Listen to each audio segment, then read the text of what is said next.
Good morning, students. Last we have done about electric field on the axis of uniformly charged ring.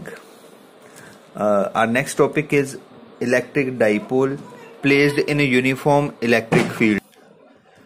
तो इसमें हमने क्या करना है कि एक हमारे पास इलेक्ट्रिक डाइपोल होगा, उसको हमने यूनिफॉर्म इलेक्ट्रिक फील्ड में रख के देखना है। और यूनिफॉर्म इलेक्ट्रिक फील्ड वाला रीजन हम कैसे बनाते हैं ये हमने पहले भी डिस्कस किया था कि हमारे पास क्या है, एक पॉजिटिव चार्ज प्लेट होगी और इक्वल अमाउंट में नेगेटिव चार्ज प्लेट होगी। इन दोनों प्लेट्स को आमने सामने ऐसे रख दो, ठीक है, दो अपोजिट चार्जेस, ये पॉजिटिव प्लेट नेगेटिव प्लेट। तो बीच वाला जो रीजन होता है, सेंटर में उसके रीजन जो होता है, ये वाला रीजन, उसको हम बोलते हैं यूनिफॉर्म इलेक्ट्रिक फील्ड वाला रीजन। तो इस फील्ड में, इस रीजन में इलेक्ट्रिक फील्ड अप्लाई हो जाती है, ठीक है जी। तो हमने क्या किया, एक पॉजिटिव नेगेटिव प्लेट रख दी, हमने मान लिया कि उसमें जो इलेक्ट्रिक फील्ड हमने अप्लाई किया, लेट इट इज ई, ठीक है जी। E electric positive plate to negative field हमारे पास जो इलेक्ट्रिक फील्ड चलती है, और इसमें हमने क्या करना है, एक डाइपोल को प्लेस करना है, ठीक है जी। सो एक इलेक्ट्रिक डाइपोल हम यहाँ पर प्लेस कर लेते हैं। इलेक्ट्रिक डाइपोल का हमें पता है, it is equal and opposite charges separated by some distance. तो मैं इस डाइपोल को थोड़ा टेढ़ा रख रहा हूं ऐसे, ठीक है जी। तो यहां पर हमारे पास हो जाएगा चार्ज माइनस क्यू और इधर चार्ज हो जाएगा प्लस क्यू, और हमें पता है दोनों के बीच का डिस्टेंस कितना है, 2L। हमने पहले भी बताया कि इस डिस्टेंस को हम अपनी ईज के लिए 2L मानते हैं, ठीक है। और हमारे पास देखो इलेक्ट्रिक फील्ड ऐसे स्ट्रेट वे में ऐसे लगी हुई है, तो ये जो हमारे पास डाइपोल है ये इलेक्ट्रिक फील्ड के साथ कुछ एंगल बना रहा है, लेट इट इज थीटा।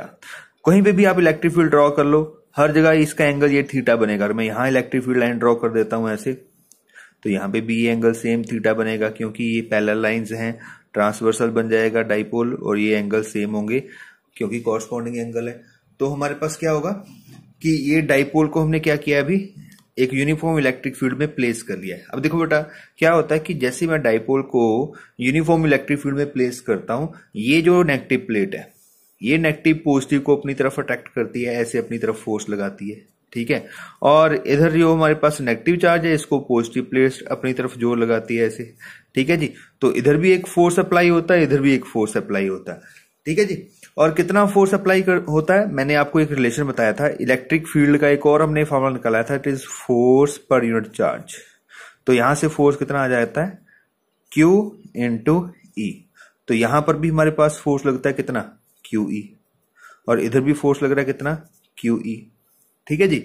ये इस डायरेक्शन में और ये इस डायरेक्शन में। अब देखो ये हमारे पास कपल ऑफ फोर्स अप्लाई हो गया, जिसको हम क्या कहते हैं, टॉर्क कहते हैं, ठीक है जी।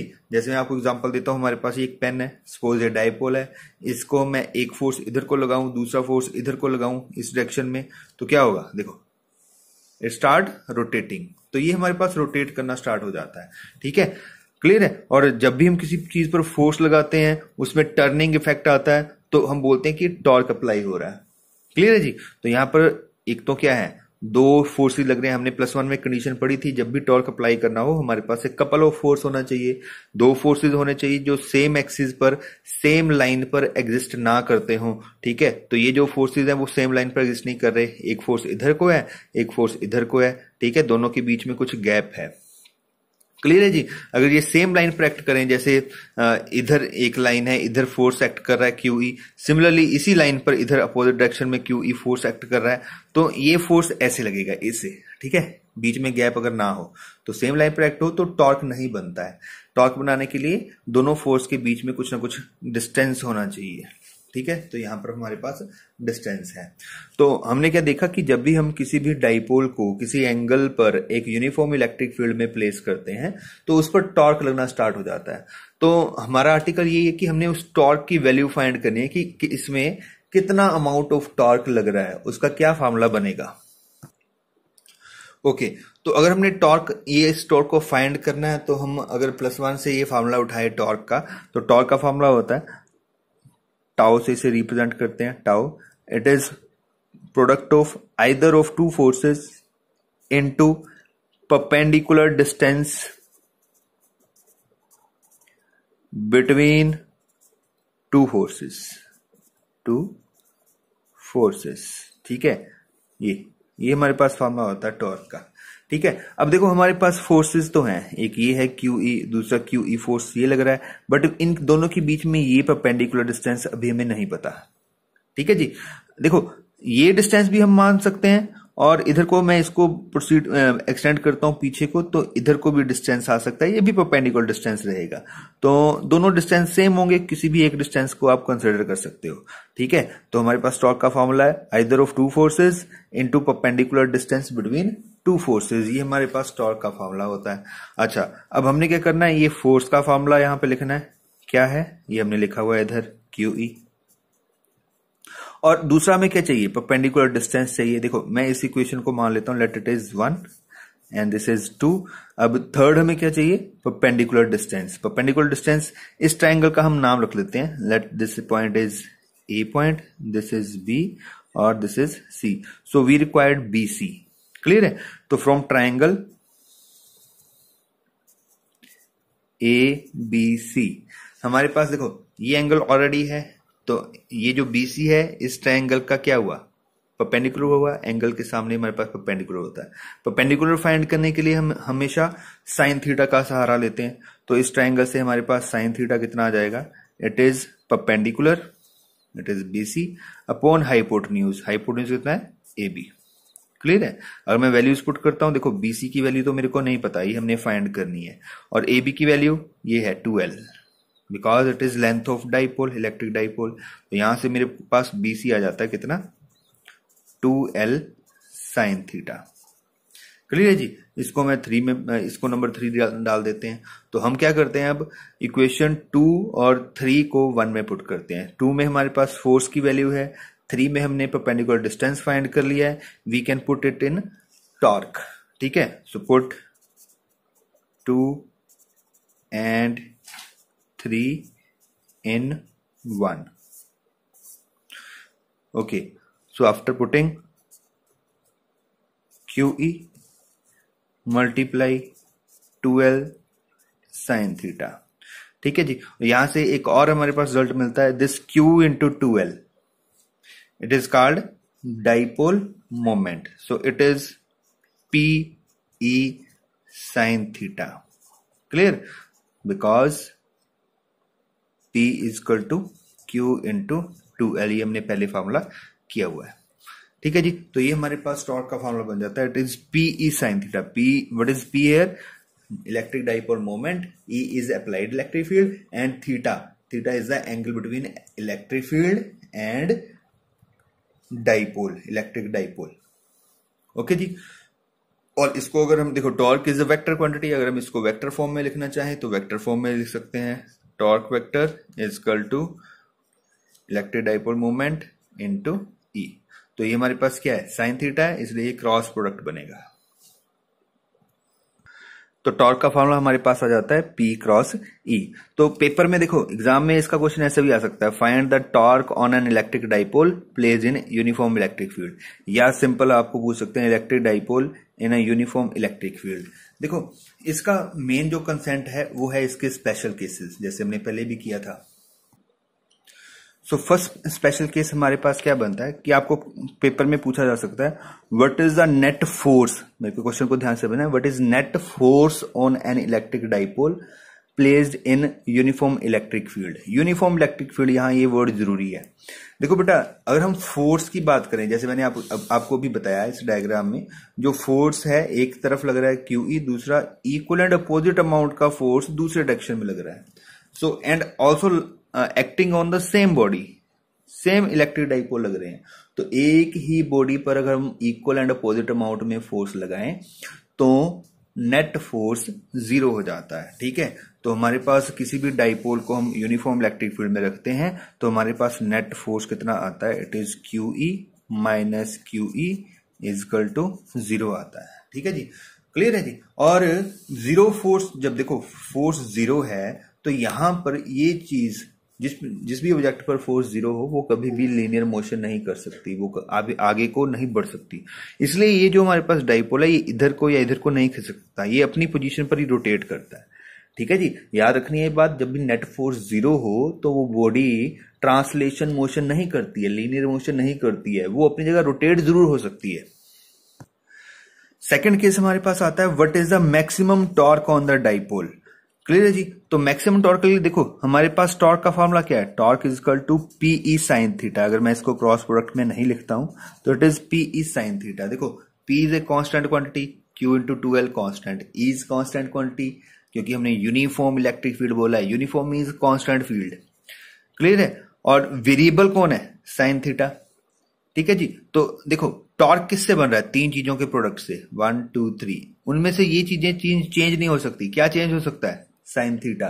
ठीक है। और मैं अगर साइन थीटा की मैक्सिमम वैल्यू पुट कर दूं, जितनी भी इसकी मैक्सिमम वैल्यू होती है, तो टॉर्क विल बी मैक्सिमम। और हमें पता है साइन थीटा की मैक्सिमम वैल्यू कितनी होती है, 1। और वो किस एंगल पर होती है, it is at 90 degree. Clear है जी। तो if theta is equal to 90 degree then tau is equal to tau max means maximum is equal to p e sin 90 हो जाएगा 1, तो ये बच जाएगा pe। तो हमारे पास मैक्सिमम टॉर्क कितनी आ रही है, it is p into E. Clear जी। So it is a maximum torque. और मैं अगर डायग्राम हम देखें तो ये है एंगल थीटा। इसका मतलब है जो इलेक्ट्रिक डाइपोल है उसको अगर ऐसे रखा जाए, ठीक है, अगर मैं ऐसे रखता हूं देखो, तो ये एंगल हमारे पास इलेक्ट्रिक फील्ड और इलेक्ट्रिक डाइपोल के बीच में 90 डिग्री आ जाता है। तो हमारे पास टॉर्क मैक्सिमम लगती है। एक इधर को फोर्स, दूसरा इधर को फोर्स, और दोनों इसको पूरे जोर से रोटेट करते हैं। ओके बेटा, नेक्स्ट है हमारे पास third case, if theta is equal to 0 degree और 180 डिग्री, तब हमारे पास टॉर्क कितना आएगा, then PE it is PE sin 0 और PE sin 180। तो sin 180 की वैल्यू और sin 0 की वैल्यू ये 0 ही होती है। तो torque will be 0, means minimum torque हमारे पास एग्जिस्ट करेगा अगर हम एंगल को 0 रखें और 180 रखें। तो देखो बेटा क्या होगा, 0 और 180 पर क्या होता है, देखो इसको ध्यान से देखना है। देखो बेटा ये एंगल 0 कब होगा, अगर ये मेरे पास जो डाइपोल है, ये जो डाइपोल है ऐसे पड़ा हुआ है, जो इसको रोटेट करके हम ऐसे ले आए, ठीक है जी। क्योंकि जब ये रोटेशन करके ऐसे आ जाएगा तो देखो एंगल अपने आप इसका एलिमिनेट हो जाएगा, गायब हो जाएगा, ये ऐसे आ गया, ठीक है, एंगल 0 हो जाएगा। ओके देखो बेटा अब एंगल 0 होने से क्या होगा, ये जो हमारे पास प्लस क्यू है, मैं यहां पर आपको दोबारा डायग्राम बना देता हूं, ये पॉजिटिव और ये नेगेटिव फील्ड, और हमारे पास डाइपोल ऐसे आ जाएगा, it is plus Q, it is minus Q. ठीक है। और डाइपोल को फोर्स कैसे लगना स्टार्ट होगा, यहां से इधर इस डायरेक्शन में, इस डायरेक्शन में, और इधर को इस डायरेक्शन में। तो डाइपोल को हम ऐसे खींचते हैं बाहर को, ऐसे बाहर की तरफ इसको स्ट्रेच करते हैं, then it will not rotate. मैं इसको ऐसे इधर को खींच रहा हूं, इसको इधर को खींच रहा हूं, तो रोटेट नहीं करेगा। अगर रोटेट नहीं करेगा तो टॉर्क नहीं आएगी। ठीक है। तो एंगल जब हमारे पास 0 हो गया तो हमारे पास रोटेशन भी 0 हो गई। और इसका उल्टा 180 पर क्या होता है, देखो बेटा 180 पर क्या होना है, हमारे पास ये जो डाइपोल है ये घूम के ऐसे आ जाएगा। ठीक है। मींस ये मैं फिर से आपको डायग्राम से समझा रहा हूं, ये पॉजिटिव ये नेगेटिव, मींस ये पॉजिटिव घूम के उधर और नेगेटिव घूम के इधर, ऐसे प्लस क्यू और इधर माइनस क्यू। क्लियर है। अब सेम, अब क्या होगा, देखो ये पॉजिटिव क्या करेंगे, रिपेल, और ये नेगेटिव नेगेटिव क्या करेंगे, रिपेल। मींस ये डाइपोल को दबाते हैं, ऐसे प्रेस करते हैं। ठीक है जी। और जब ये प्रेस कर रहे हैं फिर से डाइपोल घूम नहीं पाएगा, अगर ये रोटेट नहीं कर पाएगा तो फिर से टॉर्क कितना हो जाएगा, 0 हो जाएगा। ठीक है जी। तो ऐसे हम देख सकते हैं कि कैसे ये रोटेट कर रहा है। ओके बेटा, इसके साथ एक और चीज, इसके साथ मिलती जुलती एक और टर्म आपको एग्जाम में पूछी जाती है, that is stable equilibrium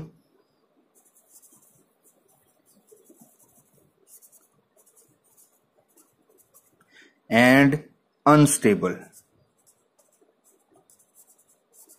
equilibrium. ये क्या होते हैं, आपको पेपर में पूछा जाता है, at what angle the electric dipole is in stable equilibrium in uniform electric field. Question है, at what angle the electric dipole is in stable equilibrium in uniform electric field.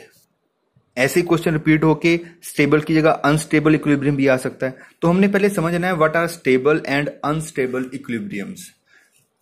देखो बेटा, जैसे हमने डायग्राम में बात की, मैं एक बार फिर से आपको डायग्राम के थ्रू समझाता हूं कि अगर हमारे पास ये पॉजिटिव फील्ड मैंने लगाई है प्लेट, ये नेगेटिव प्लेट लगाई है, यहां पर इलेक्ट्रिक फील्ड अप्लाई हो गई है। ओके जी, और मैं क्या करता हूं, एक डाइपोल को इसमें प्लेस करता हूं, ठीक है, कितने एंगल पर, देखो अगर मैंने यहां माइनस क्यू रख दिया, ये प्लस क्यू रख दिया चार्ज, तो अपने आप एंगल कितना बना रहा है, 0 बना रहा है। ठीक है जी, क्लियर है। तो 0 एंगल पर क्या होगा, ये इसी पोजीशन पर रहेगा। अगर मैं सपोज देखो, अगर मैं यहां से इसको रोटेट करता हूं, ऐसे रोटेट करता हूं, घुमाता हूं, मींस यहां से ऐसे टिल करके इधर को ले आता हूं और छोड़ देता हूं, तो क्या होगा, ये इधर को वापस घूम जाएगा कि अपनी पोजीशन पर, पहले वाली पोजीशन पर चला जाएगा। तो आंसर है ये पहले वाली पोजीशन पर चला जाएगा। क्यों, क्योंकि जब भी मैं इसको ऐसे घुमाऊंगा तो ये नेगेटिव थोड़ा ऊपर आ जाएगा, इस नेगेटिव के थोड़ा क्लोज हो जाएगा, तो वो रिपेल करके उसको वापस भेज देगा। ऐसे इस नेगेटिव को ये नेगेटिव रिपेल करके वापस भेज देगा। मींस जो डाइपोल को घुमाने के बाद भी वो अपनी पोजीशन पर वापस आ रहा है। अगर ऐसी कंडीशन हमारे पास आती है then it is called stable equilibrium, वो अपनी पोजीशन नहीं छोड़ रहा है। क्लियर है जी, क्लियर है। तो हमारे पास जब एंगल 0 होता है तो जो इलेक्ट्रिक डाइपोल और इलेक्ट्रिक फील्ड में एंगल अगर हमारे पास 0 हो तो हम बोलते हैं the dipole is in stable equilibrium. Okay जी, बट अगर हम इसको 180 पर रख दें, ये प्लस ये माइनस, ठीक है जी, तो अब क्या होगा, देखो ये रोटेशन तो 0 है इसकी, ये रोटेट तो नहीं कर पाएगा, बट मैंने अगर इसको थोड़ा सा घुमा दिया ऐसे, ठीक है, किसी भी डायरेक्शन में, नीचे को या ऊपर को, थोड़ा सा भी इसको घुमाया तो क्या होगा, ये यहां से घूम के ऐसे आ जाएगा। ठीक है, क्यों, क्योंकि पॉजिटिव को रिपेल करके उधर भेज देगा, नेगेटिव को रिपेल करके इधर भेज देगा। क्लियर है, ये अपनी पहले वाली पोजीशन पर नहीं रहेगा। अगर ये अपनी पहले वाली पोजीशन पर नहीं रहता है then it is called in unstable equilibrium. तो हमें क्या पता चला, अगर इक्विलिब्रियम अनस्टेबल है तो एंगल कितना होता है, 180 डिग्री। ठीक है जी, और अगर हमारे पास स्टेबल इक्विलिब्रियम है तो एंगल कितना होता है, 90 degree, sorry it is 0 degree. Clear है, तो 0 डिग्री पर स्टेबल इक्विलिब्रियम, 180 पर अनस्टेबल इक्विलिब्रियम, और 0 डिग्री पर टॉर्क इज मैक्सिमम। तो 90 डिग्री पर हमारे पास टॉर्क मैक्सिमम हो जाती है। Okay, our next topic is potential energy of a dipole in a uniform electric field. देखो बेटा क्या होता है, इसको ध्यान से समझना है कि हमारे पास फिर से एक इलेक्ट्रिक डाइपोल, मैं इलेक्ट्रिक फील्ड पहले लगाता हूं। ठीक है जी, इसमें हमने एक डाइपोल को प्लेस कर दिया, ये स्टेबल इक्विलिब्रियम में है। क्लियर है, और अगर हमने इसको रोटेट करना है, यहां से पकड़ के ऐसे ऊपर को घुमाना है, ठीक है, किसी एंगल θ1 से θ2 को की तरफ लेके जाना है।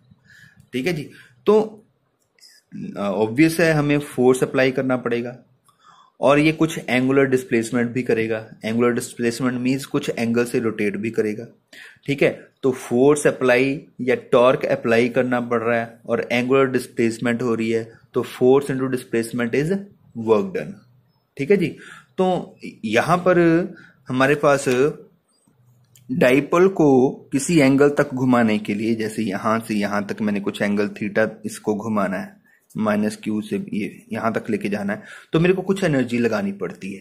ठीक है, वो energy in the form of potential energy यहां पर स्टोर हो जाती है। जितना मैं वर्क करता हूं वो in the form of potential energy यहां पर स्टोर हो जाता है। ठीक है, उल्टा भी है, अगर मैंने किसी डाइपोल को इस डायरेक्शन में इलेक्ट्रिक फील्ड में रखा, इस एंगल पर, ठीक है, तो इलेक्ट्रिक फील्ड इसको घुमा के इस पोजीशन पर ले आएगी, हमें पता है। ठीक है, अब यहां पर इलेक्ट्रिक फील्ड वर्क कर रही है। ठीक है जी, वो इसको फोर्स लगा के कुछ डिस्प्लेसमेंट करवा के यहां लेके आ रही है। ठीक है, तो माइंड में रखने वाली बात क्या है कि अगर मैं इसको घुमा के यहां लेके आता हूं, सपोज वर्क डन होता है 10 जूल, और उल्टा करते हैं, इसको यहां रख दें और इलेक्ट्रिक फील्ड इसको घुमा के इधर लेके आती है, तो इलेक्ट्रिक फील्ड भी यहां पर 10 जूल वर्क करती है। ठीक है, तो चाहे मैं रोटेट कर रहा हूं एंटी क्लॉकवाइज और चाहे इलेक्ट्रिक फील्ड रोटेट कर रही है क्लॉकवाइज, दोनों का वर्क डन सेम होता है। ठीक है, तो इससे हमारे पास क्या कंक्लूजन मिलता है कि अगर मैंने ये वर्क डन निकालना है तो चाहे मैं अपना वर्क डन निकाल लूं, चाहे इलेक्ट्रिक फील्ड का वर्क डन निकाल लूं, दोनों का आंसर सेम आना है। अब मैं तरीका कौन सा अपनाऊंगा जो मेरे लिए इजी है, और मेरे लिए इजी तरीका कौन सा है, जो मैंने टॉर्क का फॉर्मूला फाइंड किया है वो लगा के, मींस अप्लाइड इलेक्ट्रिक फील्ड का वर्क डन निकाल लो और उससे हमारे पास ये पोटेंशियल एनर्जी निकल आएगी। तो यहां हमने इस डायरेक्शन में इलेक्ट्रिक फील्ड अप्लाई की हुई है ई, ठीक है। तो अब हम क्या करते हैं, इसका वर्क डन फाइंड करते हैं। देखो वर्क हमारे पास यहाँ पर कैसा वर्क डन होगा, एंगुलर वर्क डन, ठीक है, क्योंकि हम यहाँ पर फोर्स नहीं लगा रहे। अभी हमने पढ़ा total force is 0 in a uniform electric field, यहाँ पर टॉर्क एग्जिस्ट हो रही है, एंगुलर फोर्स लग रहा है। एंगुलर फोर्स का दूसरा नाम टॉर्क है, ठीक है। और पहले हम DW फाइंड करते हैं, small work done in moving the dipole by small angle D theta, ठीक है। इसको थोड़े से एंगल से घुमाया हमने तो कुछ वर्क डन हुआ, ठीक है। और वर्क का फॉर्मूला होता है फोर्स इनटू डिस्प्लेसमेंट। यहाँ फोर्स कौन सा है, एंगुलर फोर्स, तो फोर्स या एंगुलर फोर्स आ गया। और डिस्प्लेसमेंट कौन सी है, एंगुलर डिस्प्लेसमेंट, तो एंगुलर डिस्प्लेसमेंट आ गया। प्रोडक्ट फिर से भी वर्क डन ही रहता है, ठीक है जी। और फर्दर हमें टॉर्क की वैल्यू पता है कितनी होती है, it is PE sine theta, ठीक है जी। तो मैं इसको यहां पे पुट करता हूं, then work done become PE sine theta D theta, clear है। तो ये है हमारे पास small amount of work done. अब मैंने टोटल वर्क डन निकालना है। टोटल कौन सा टोटल, जितना आप चाहते हो, ठीक है। आप कितना चाहते हो, किसी भी एंगल θ1 से θ2 के लिए, ठीक है। तो मैं इसको इसकी जनरलाइजेशन करने के लिए मैं θ1 से लेके θ2 मींस अगर ये हमारे पास इस एंगल पर पड़ा हुआ है θ1 पर, तो θ2 का कितना वर्क डन होगा वो भी आप निकाल सको। यहां पे पड़ा हुआ है ऐसे, इसको ये 0 डिग्री से किसी और एंगल पर अपने वर्क डन निकालना है वो आप निकाल सको। तो ये हमारे पास कोई भी वर्क डन हमने निकालना है वो निकाल सकें, उसके लिए जनरल फार्मूला निकाल देते हैं। उसके लिए मैं लिख रहा हूं total work done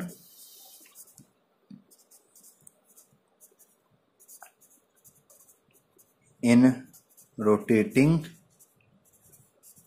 the dipole from angle θ1 to θ2, ऐसे हम इसको लिख लेते हैं, ठीक है। तो हमारे पास वर्क डन क्या बनेगा, कैसे करेंगे, इंटीग्रेशन। टोटल वर्क डन के लिए हम इंटीग्रेशन करते हैं, ये +1 से हम करते आ रहे हैं, ठीक है जी। तो PE यहां से बाहर आ जाएगा because both are constant, dipole moment constant है, इलेक्ट्रिक फील्ड यूनिफॉर्म है, दोनों चीजें कांस्टेंट है। और साइन की इंटीग्रेशन, सॉरी यहाँ मैं भूल गया, ये θ1 टू θ2 आपने वर्क डन निकालना है, तो मैंने लिमिट्स लगा दी हैं। और साइन की जो इंटीग्रेशन होती है वो होती है minus cos theta, it is θ1 to θ2। और DW की integration we know it is W work done. और यहाँ पर अगर हम ये माइनस को बाहर निकाल के लिमिट्स पुट करते हैं, it is cos θ2 minus cos θ1। तो ये हमारे पास वर्क डन का फार्मूला आ जाता है। और इसी वर्क डन का दूसरा नाम है potential energy. So potential energy इसको U से भी लिख सकते हैं, it is minus PE cos θ2 minus cos θ1। ये हमारे पास पोटेंशियल एनर्जी का फार्मूला आ जाता है। ओके, तो इसके साथ ही हमारे पास फिर से स्पेशल केस आ जाते हैं। फर्स्ट स्पेशल केस है जो नंबर 1 इसका स्पेशल केस है, if θ1 is equal to 0 and θ2 is equal to any angle theta, ठीक है जी। मीनिंग समझना है, मैं इसको भी साइड पे रखता हूं। देखो मीनिंग समझना है इसका क्या है। देखो बेटा, ये हमारे पास वही यूनिफॉर्म इलेक्ट्रिक फील्ड, ठीक है जी। और देखो θ1 0 कब होगा, जब डाइपोल ऐसे पड़ा हुआ है, ये हमारे पास माइनस Q, ये प्लस Q, ठीक है, क्लियर। स्टेबल इक्विलिब्रियम जिसको हम पहले बोल रहे थे, ठीक है, ऐसे पड़ा हुआ है। तो यहां पर अब एंगल 0 है, ठीक है, इलेक्ट्रिक फील्ड भी इधर को है और डाइपोल मूवमेंट भी इधर को है, कोई हमारे पास एंगल नहीं बन रहा। तो θ1 स्टार्टिंग वाला एंगल 0 है, ठीक है जी। और मैंने इसको यहां से किसी एंगल पर ही ऐसे घुमाना है, रोटेट करना है, माइनस Q से प्लस Q, इस एंगल पर थीटा। तो मैंने इसलिए लिखा θ1 0 से घुमा के मैंने इसको थीटा पोजीशन पर लेके आना है। तो वर्क डन कितना होगा, अभी मैंने वर्क डन का हमने जो फार्मूला फाइंड किया है या एनर्जी का फार्मूला फाइंड किया है, इट इज माइनस PE और ब्रैकेट में cos θ2 माइनस cos थीटा 1। तो मैं अगर यहां पर ये फॉर्मूला पुट करता हूं माइनस पीई कॉस थीटा 2 को हमने लिखना है थीटा, ठीक है, तो इट इज कॉस थीटा, और कॉस थीटा 1 कॉस 0, और हमें पता है कॉस 0 कितना होता है minus P E cos theta minus 1। ठीक है जी, तो हमारे पास फर्स्ट केस ये आ गया कि अगर हम उसको इक्विलिब्रियम पोजीशन से छेड़ते हैं डाइपोल को किसी एंगल थीटा के लिए, ठीक है, तो हमारे पास ये पोटेंशियल एनर्जी का फॉर्मूला बन जाता है। सेकंड हमारे पास सेकंड केस है, देखो फर्स्ट केस में हमने इसको अलाइन किया था अलोंग द इलेक्ट्रिक फील्ड भी इधर को, डाइपोल भी इधर को, यहां से मैंने स्टार्ट किया था व्हेन थीटा 1 इज 0, ठीक है। दूसरे केस में अगर हम स्टार्ट करते हैं if theta 1 is 90, means starting में डाइपोल कैसे अलाइंड है, ऐसे यहां से इसको घुमाना है इधर को या इधर को, ठीक है, तो theta 1 is equal to 90 and theta 2 is equal to कोई भी एंगल थीटा, ठीक है। तो मेरे पास हमारे पास ये पोटेंशियल एनर्जी कितनी आएगी, P E cos theta minus theta 1 कितना है 90, और कॉस 90 कितना हो जाएगा 0, तो ये बन जाएगा माइनस पीई कॉस थीटा, ठीक है जी। तो सेकंड केस में हमारे पास ये एनर्जी आती है। देखो बेटा यहां पर एक बात बहुत ज्यादा जो समझने वाली है, जहां से आपको पेपर में क्वेश्चन आते हैं वो क्या है, मेरा एक क्वेश्चन है कि कहां पर एनर्जी जो है वो मैक्सिमम होगी, एंगल 0 पर या एंगल 90 पर, कहां पर पोटेंशियल एनर्जी है जो वो मैक्सिमम होगी, ठीक है, ये मेरा क्वेश्चन है कि अगर जो थीटा है वो 0 डिग्री है या जो थीटा है वो 90 डिग्री है, कहां पर पोटेंशियल एनर्जी मैक्सिमम होगी।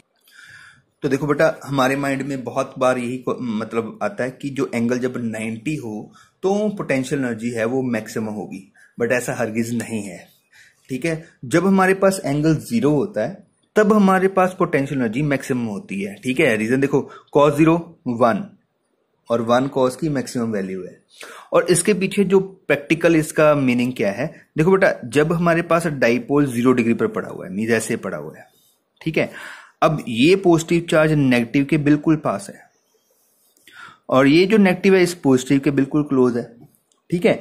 तो अगर मैंने इसको दूर लेके जाना है ऐसे घुमा के, देखो जब मैं उसको घुमाऊंगा तो नेगेटिव पॉजिटिव से दूर जाएगा, ये नेगेटिव पॉजिटिव से दूर जाएगा, ठीक है, मैं इसको दूर लेके जा रहा हूं, तो आप बताओ मेरे को फोर्स कहां पर ज्यादा होगा, इस पॉइंट पर या इस पॉइंट पर, ए पर या बी पर, तो ऑब्वियसली ए पर फोर्स ज्यादा होगा क्योंकि वहां पर डिस्टेंस कम है।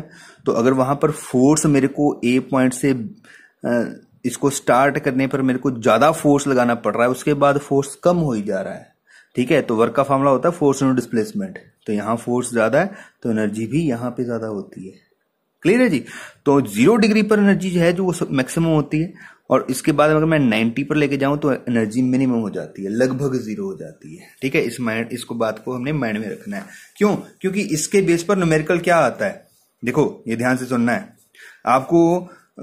कई बार तो न्यूमेरिकल आ जाता है पेपर में कि find the electric potential energy from theta 1 to theta 2, theta 1 theta 2 आपको गिवन होंगे 30 degree to 90 degree, 0 degree to 30 degree, but कई बार क्वेश्चन क्या पूछता है आपको एग्जाम में, find the potential energy stored in an electric dipole placed at angle 30 degree.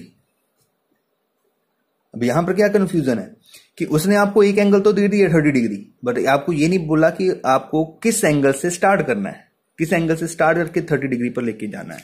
तो ऐसे केस में हम ये वाला फार्मूला यूज करते हैं, ठीक है। अब इस फार्मूला को यूज करने का मीनिंग क्या है, आपने स्टार्टिंग कहां से की है, थीटा 1 इज 90 डिग्री, मींस जब डाइपोल कैसे लाइन होता है मिनिमम एनर्जी पर, ऐसे, ठीक है। ये जो फार्मूला है कहां से बना है, जब dipole is aligned initially at 90 degree, clear है। तो जब आपको सिर्फ सिंपल एक ही एंगल गिवन हो, find the potential energy stored in electric dipole placed at angle 30 degree in a uniform electric field, then we will use this formula, means we will start the dipole from angle 90 degree। इस बात को आपने mind में रखना, और question इसी पर आता है आपको फाइनल एग्जाम में।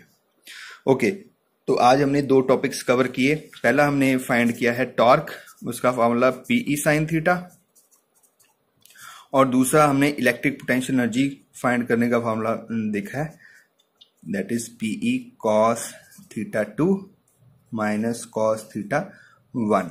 ठीक है। और थर्ड मैंने आपको बात बताई, अगर आपको एक ही एंगल गिवन है कि इस एंगल पर फाइंड करो, तो आपने थीटा 1 को 90 डिग्री सपोज करना है। Thank you.